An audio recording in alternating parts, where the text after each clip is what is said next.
सो आज से हम इंशाल्लाह फ़िज़िक्स के सेकेंड ईयर के बिल्कुल एंडिंग पर हैं और इसके बिल्कुल एंडिंग टॉपिक्स पढ़ेंगे। एंड अब जो हमारे पास जितने चैप्टर्स हैं ये बहुत छोटे छोटे, ये देख रहे हैं आप, एक एक ऐसे लोग के चैप्टर्स हैं जिनमें बस एक पेज हमारा कवर होगा बस मुश्किल से।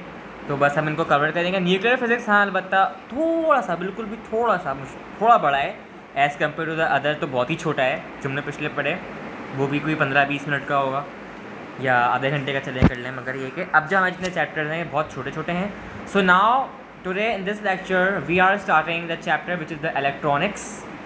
And electronics is a very very easy chapter and it, यानी कि इसके पास इतने कॉन्सेप्ट्स नहीं हैं, बस बहुत एक दफ़ा समझ लो।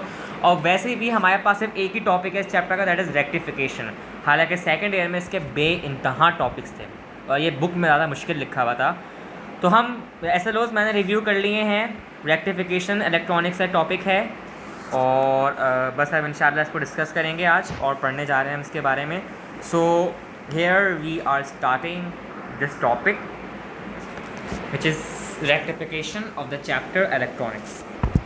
सो रेक्टिफिकेशन का मतलब क्या है, इलेक्ट्रॉनिक्स से इसको समझते हैं। Rectification, so its definition is conversion of alternating current AC into direct current DC, DC का D कैपिटल होगा, DC इज कॉल्ड रेक्टिफिकेशन। यानी कि ऑल्टरनेटिंग वोल्टेज को या ऑल्टरनेटिंग करंट को, ये मेरे पास अगर ऑल्टरनेटिंग करंट या ऑल्टरनेटिंग वोल्टेज है, इसको डायरेक्ट करंट में चेंज करना is called the rectification. So semi conductor जिनको हम कहते हैं, यानी कि ये आपके कंडक्टर्स भी होंगे और हाफ इंसुलेटर्स भी होंगे। सो सेमी कंडक्टर डायोड जो हमारे पास होते हैं, जो कि नॉन ओमिक कंडक्टर्स होते हैं, are extensively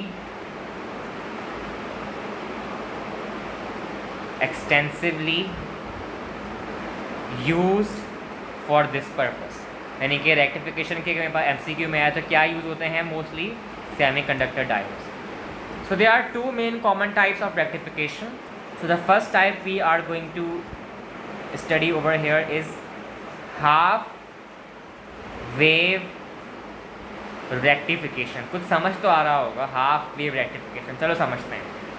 In this method only one half, यानी कि एक half, 1/2 half of alternating current is converted into direct current। चलो भाई ठीक है, तो 1/2 यानी कि सिंगल डायोड। तो single diode is for half wave rectification. Single diode is for half wave rectification during first half cycle. समझ गए? During first half cycle diode will be forward biased, इसमें करंट फ्लो करता है, and in 1 second half cycle will be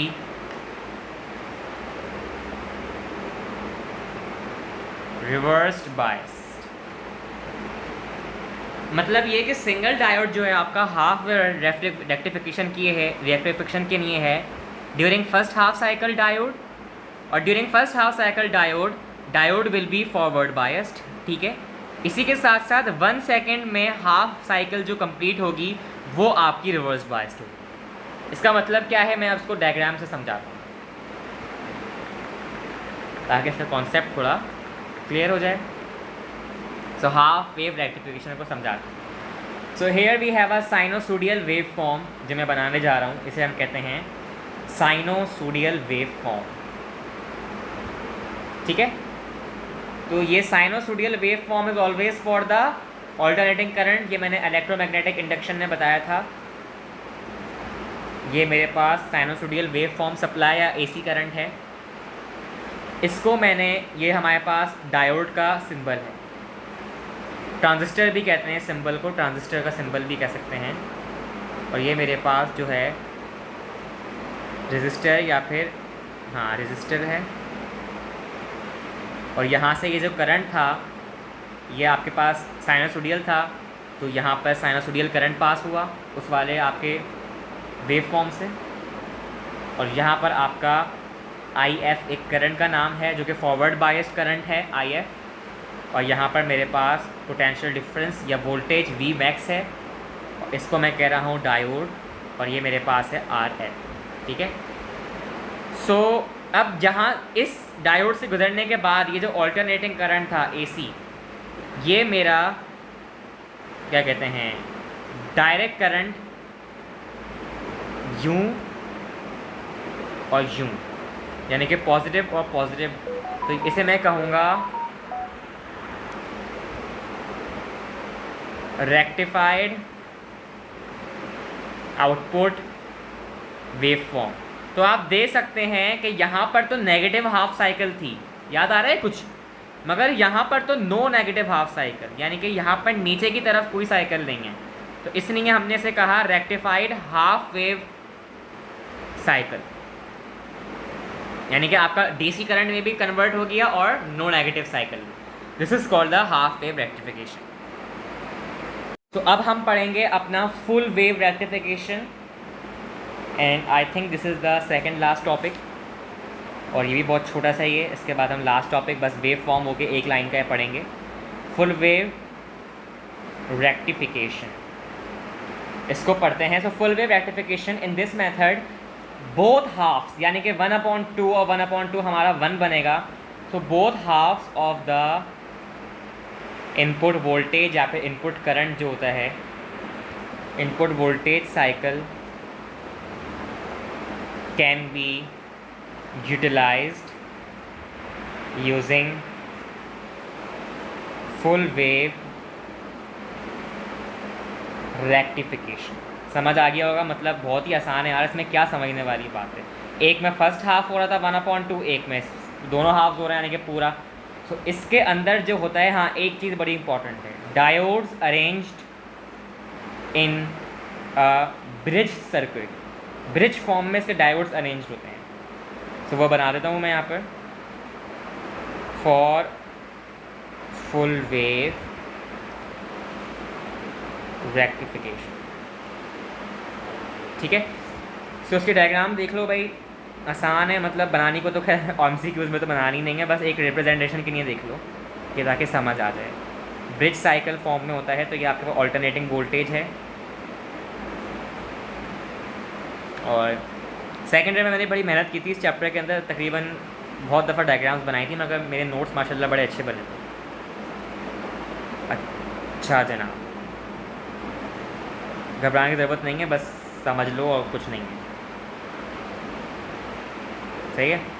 तो ये आपके पास direct current का voltage V, positive V, और यहाँ पर आपका ये लोड है एक्सटर्नल रेजिस्टेंस। आपको बता चुका था मैं क्या होती है external resistance.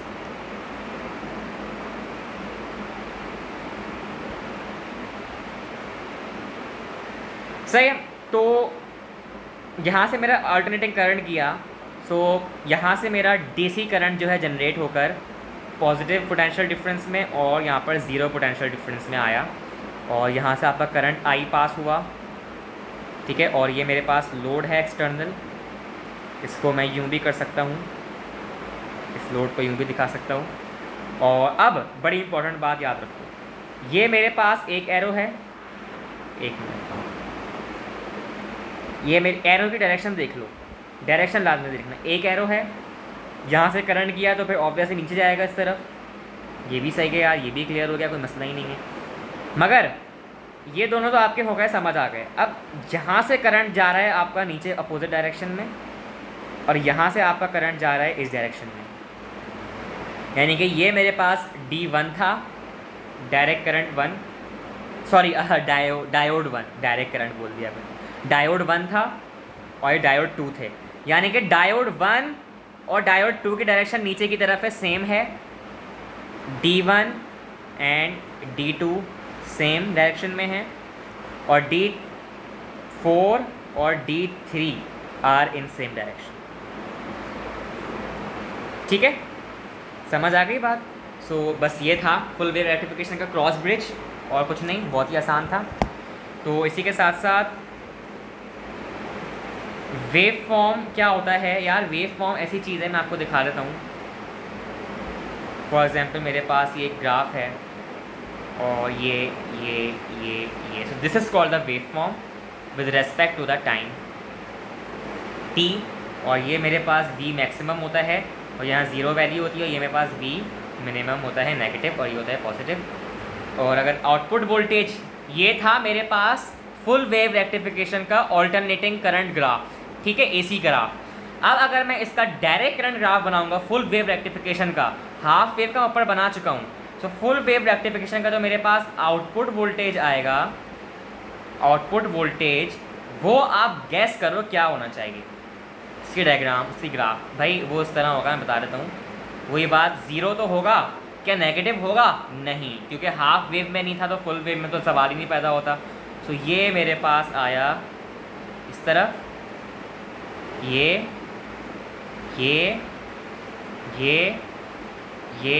This is called the direct current graph of the full wave rectification.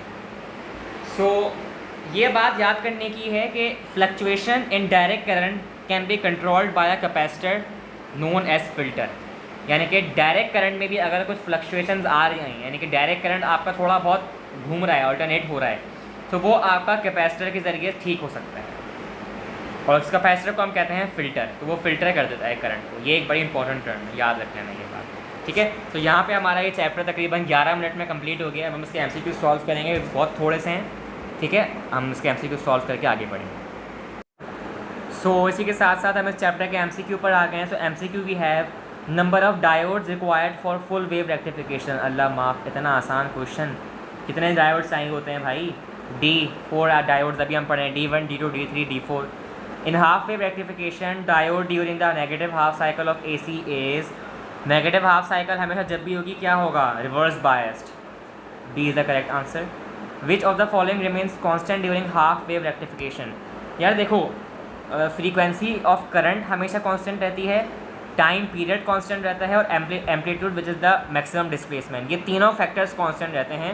So all the parameters are constant, so we have a correct option D. याद रखना, ये बहुत इंपॉर्टेंट पॉइंट है ये। In the given diagram during the negative half cycle upper node is negative and lower node is positive, which of the following diodes will be reverse biased. अगर अपर node आपका जो है नेगेटिव है और lower node आपका positive है, सो explanation देख लेते हैं। D1 and D2 will become reverse biased, ठीक है। D1 और D2 आपके रिवर्स बायस रहेंगे because there P and will have negative supply, क्योंकि D1 और D2 का जो P एंड है ना, ये नेगेटिव सप्लाई पे है, ठीक है, और जो उनका पॉजिटिव है वो उनका पॉजिटिव सप्लाई पर है, इसलिए इनका हो जाएगा आपका D1 and D2 negative supply, यानी कि रिवर्स बायस्ड होगा आपका option C। An AC of 50 hertz is rectified using full wave rectifier, what is the frequency of resultant wave. अच्छा, इसका फार्मूला वैसे ये MCQ में आएगा नहीं, मगर हम देख लेते हैं क्योंकि न्यूमेरिकल नहीं है इस बार स्टेप से। In full wave rectification the negative part of AC wave also rectified to positive wave, hence a wave of XHS hertz change to DC voltage of 2। अच्छा, अगर आपके पास AC वोल्टेज 50 है तो आपका डायरेक्ट करंट क्या होना चाहिए? 50 मल्टीप्लाई बाई 200, क्योंकि पॉजिटिव है तो पॉजिटिव में 2 ऐड करेंगे तो 100 is the 100 hertz, B is the correct answer. The fluctuation in the rectified DC can be made smooth using filter circuit which is used as capacitor, हम पढ़ चुके हैं, ठीक है। तो यहाँ पे हमारा इलेक्ट्रॉनिक्स चैप्टर ख़त्म हुआ। अब इंशाल्लाह हम पढ़ेंगे अपना next chapter, that is the dawn of modern physics पढ़ लेंगे, ठीक है।